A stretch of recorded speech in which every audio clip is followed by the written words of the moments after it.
Today on Public Eye News, Dunkin Donuts is coming to Marquette, and state police report on an increase in fentanyl-laced drugs. And later in the show, Caleb Rydell will have your weather, and Max Stevens will have your sports. Hi, I'm Alexis Ham. And I'm Caleb Rydell. Welcome to Public Eye News.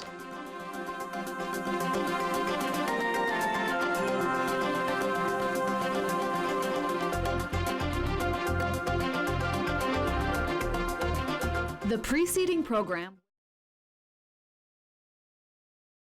The city of Marquette is excited to welcome yet another coffee shop into its midst. The national coffee chain Dunkin Donuts is set to open a new location on the corner of US 41 and Wright Street, putting the store in between Starbucks and Big B Coffee in a new Teams wireless strip mall that is currently being built where the old Range Bank building was. Dunkin Donuts is going to be able to see their competition through their windows. Team Wireless announced last week that they will be constructing a 3-unit building over the next year. Currently, with an opening for one other business to lease a space, the building already has Dunkin Donuts and a new Verizon Wireless location committed to either end of the building. The building is currently set to open in 2020. And recently, the local Marquette library, known as the Peter White Public Library, underwent a renovation, but certain squares of the new carpeting put in peeled up and have been causing tripping hazards, officially completing the 2-year, $4.2 million renovation back in June. The carpet was under warranty, and that warranty is being honored by the Northern Georgia-based company that installed it, known as Mohawk Flooring. Mohawk Flooring is replacing the carpet without any of the cost going to the library, and have people already working on it. This is going to be inconvenient for patrons and staff of the library, but the library director says that they are pleased with the company fixing the problems.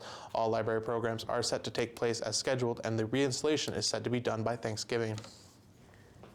And an increase in fentanyl has become apparent to Michigan State Police in the last 3 years. Fentanyl is a highly potent opioid that is nearly 50 to 100 times stronger than morphine and can be undetectable when mixed with cocaine or meth without lab testing. Michigan State Police Department First Lieutenant Robert Pernaski reported that fentanyl is responsible for nearly half of the opioid deaths in the country, and that during a study involving 63 drug samples from the UP alone, 21 of them were pure fentanyl disguised as other drugs, while 28 of the samples were fentanyl mixed with heroin. Pernaski explained, quote, "There is no safe way to use illegal drugs. When you're buying them or are given them by somebody else, other than a licensed professional, you're taking a risk in not knowing the contents of that drug. They can be lethal," unquote. And beginning in December, Michigan will start to open the door to the sale of recreational marijuana. This was announced on Wednesday by the Marijuana Regulatory Agency via their advisory bulletin. The announcement specified that businesses who are licensed to grow, process, or sell for medical use will be able to transfer half of their inventory to the recreational market if they have the appropriate licenses. Some of these specific licenses are expected to be approved in the near future. Dispensaries will also only be able to transfer half of each type of their marijuana product if that product has been in inventory for at least 30 days. It is unlikely that recreational marijuana will be available on a general basis in Michigan until licensed growers are able to harvest their first crop in March or April. In Toronto, Canada, in 1987, Alain Mann Jr. was with his son during a court-ordered visitation when he took his son and fled to Vernon, Connecticut, and after being arrested 31 years later, Mann is looking at jail time. While on the run in the U.S., Mann obtained counterfeit birth certificates and Social Security numbers for him and his child and was given more than $150,000 in government benefits. U.S. prosecutors are currently seeking jail time for Mann, and his lawyer is asking the judge to impose a sentence of time served so that Canada can extradite Mann so he can face charges for the kidnapping of his son. Back in '87, Mann told his son that his mother had died right before he took his son, and now 30 years later, the son has been reunited with the mother. And back in August, at a Walmart in El Paso, Texas, 22 people were killed by a gunman that opened fire. Said to be targeting Mexicans, the 21-year-old gunman had driven 10 hours from Dallas to El Paso to carry out the attack. The Walmart involved in the attack has reopened its doors as of today, with 50 people lined at its doors during opening and were greeted by staff and dozens of deputies and security guards. The Walmart has disclosed that the Walmart will be hiring off-duty deputies to do security at the superstore for the foreseeable future. The off-duty officers make roughly double their pay when working security, as they make around $50 an hour, a monument to the tragedy that is currently being erected and is expected to be done in around 3 weeks. And after this break, we'll be back with your national and international news. Stay tuned. When I was a young boy, my grandmother told me stories about Ishi. Kind of funny to think today of someone living in a museum. Where else would he go? His people were gone. You know, we bring home people from Iraq and Afghanistan. Those families want to be able to have that chapter in their life closed. The issue was no different. Tonight at 10:30 on WNMU TV. Welcome back. Italy's government has declared a state of emergency due to major floods in Venice from the highest tide in 50 years. A cabinet meeting approved a decree that included 20 million euros, which equals out to 21.7 million US dollars, and financial aid to help the city recover. Prime Minister Giuseppe Conte was quoted saying, "This flood has been a blow to the heart of our country," unquote.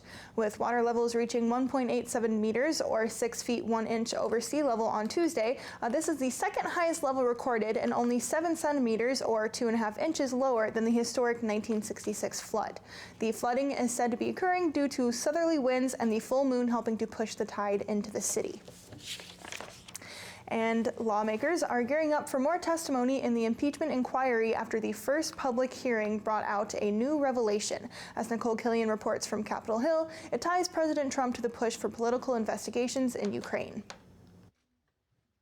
Speaker of the House Nancy Pelosi says the testimony from Wednesday's hearing amounted to a description of bribery on President Trump's part. The bribe is to grant or withhold military assistance in return for a public statement of a fake investigation. Bill Taylor, the top diplomat in Ukraine, delivered a surprise revelation during the first public hearing in the impeachment inquiry. A member of my staff could hear President Trump on the phone asking Ambassador Sondland about the investigations. Taylor says the staffer overheard a conversation between the president and ambassador to the EU, Gordon Sondland.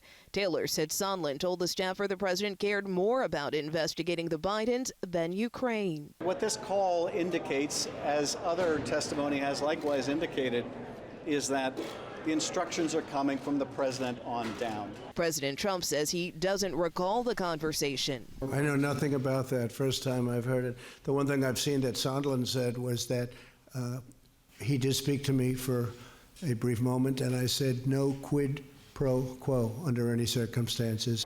The staffer who overheard the conversation is scheduled to give a closed-door deposition Friday, but Republicans say they really want to hear from the whistleblower who triggered the impeachment inquiry. I will not allow trial in the Senate to go forward with my vote unless the whistleblower comes forward. I will defend the rights of the whistleblower vehemently.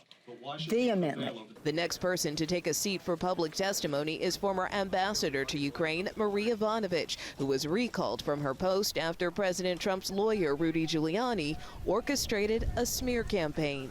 Nicole Killian, CBS News, Capitol Hill. In Bolivia, a new interim government is trying to restore stability in the area after the fall of former President Evo Morales. Currently taking over as interim president, Senate Deputy Leader Janine Áñez has been accused by Morales' supporters of using the event as a power grab. Morales has fled to Mexico in search of asylum, where he is hoping to rally his supporters. Morales resigned from office Sunday due to a nationwide protest over alleged fraud when he claimed to have won a fourth term in office. Much of the current controversy is over Morales' position is based off his denial of a referendum that would make him ineligible to run for the fourth term. New elections are going to be held in Bolivia, and said to be that Evo Morales will not be able to run as a candidate, but that his party will be able to. And rocket attacks continue between Palestinians and Israelis this morning despite a ceasefire. Roxanne Sabiro reports from Tel Aviv. Militants in Gaza fired rockets into Israel just hours after a ceasefire was declared to end 2 days of intense cross-border fighting. At least 5 rockets were launched from the area.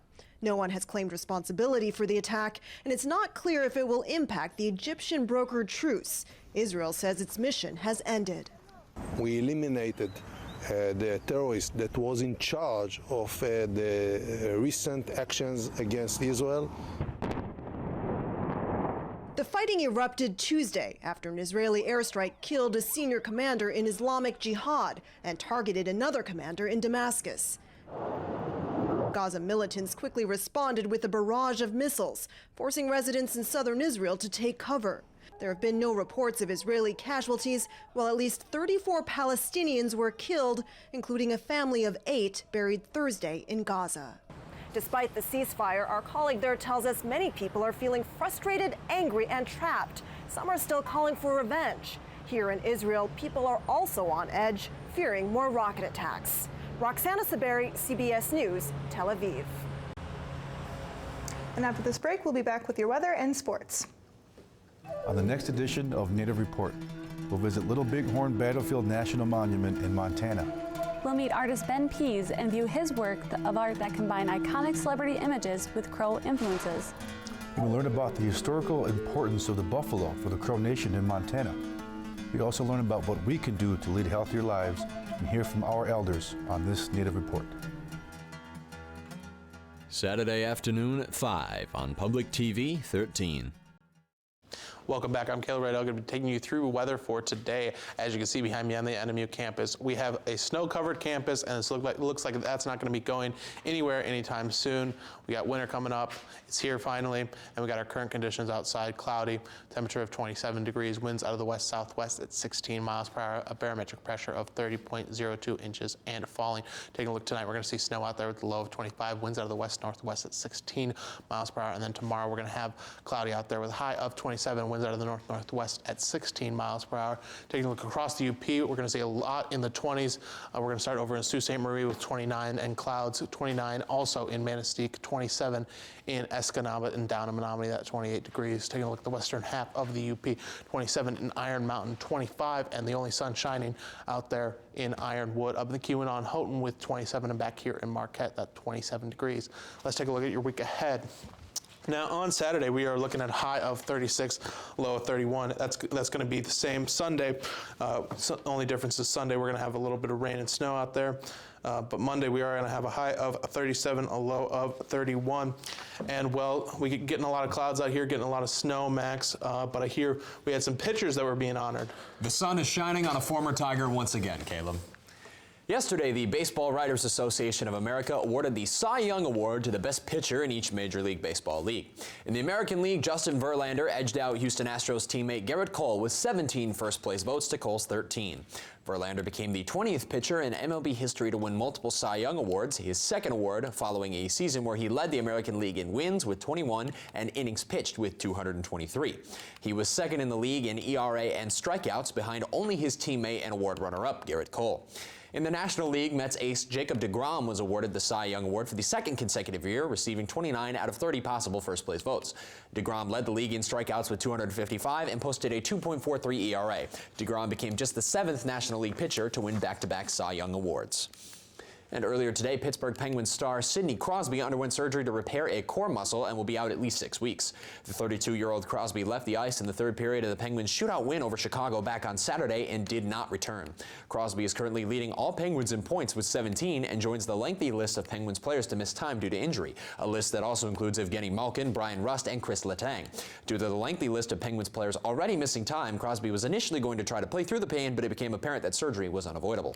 Previously, Crosby had played in 410 of the Penguins' last 427 games. And the NFL's Week 11 action kicks off tonight as the Pittsburgh Steelers pay a visit to Cleveland to take on the Browns. The Browns come into the game after picking up a 19-16 win over the Buffalo Bills that stopped a 4-game losing streak. The Browns have struggled this season and currently stand at 3-6, which has been the subject of much scrutiny following all the hype around the team garnered with the emergence of Baker Mayfield and high-profile acquisitions made in the offseason like Odell Beckham Jr. Meanwhile, their opponents, the Pittsburgh Steelers, have recovered from an 0-3 start and now stand at 5-4. The Steelers recovered from losing starting quarterback Ben Roethlisberger and even backup Mason Rudolph for a time period, winning their past 4 games in a row. The Steelers' defense has also come alive in the past few games following the acquisition of Minkah Fitzpatrick from the Dolphins. Tonight's game kicks off at 8:20 p.m. And with that, that's all the time we have for you today. Thank you very much for joining us in this edition of Public Eye News.